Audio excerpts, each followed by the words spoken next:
مقتل شاب يمني في ولاية في بالتمور. في السموك شاب تبعه، في الدكان تبعه.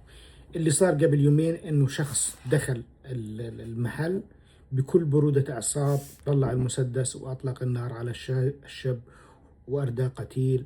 الله يرحمه ويصبر اهله.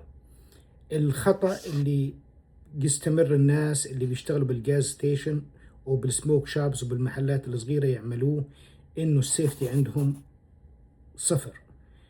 في كثير من المحلات هاي فيها الزجاج الواقي من الرصاص، لكن اغلب الناس بتخليه مفتوح، والباب اللي بيفوت عليك على هاي الغرفة برضو بيخلوه مفتوح، وبالتالي بإمكان الناس إنها تطلق النار عليه. طبعا أغلب الناس بيشتغلوا بأماكن خطرة وما بيديروا بالهم على حالهم، بفكر إنه الإشي اللي بيصير بمكان ثاني والأشخاص ثانيين ما راح يصيبوا.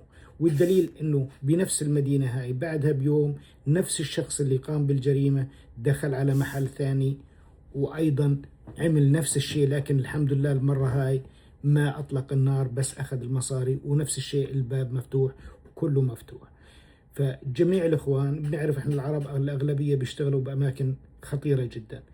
بالحد الأدنى مش قادر تشتغل شغلة أحسن، دير بالك دائما، خلي يكون معك قطعة سلاح، وبنفس الوقت ما في داعي تفتح الباب، ودائما اشتغل من وراء حاجز. وإذا صاحب المحل ما بده يعمل هذا الحاجز، الرزق كثير، روح على مكان ثاني بيكون أفضل إلك. الله يرحمه وصبر أهله، وإن شاء الله ما تتكرر لأي شخص من الأشخاص.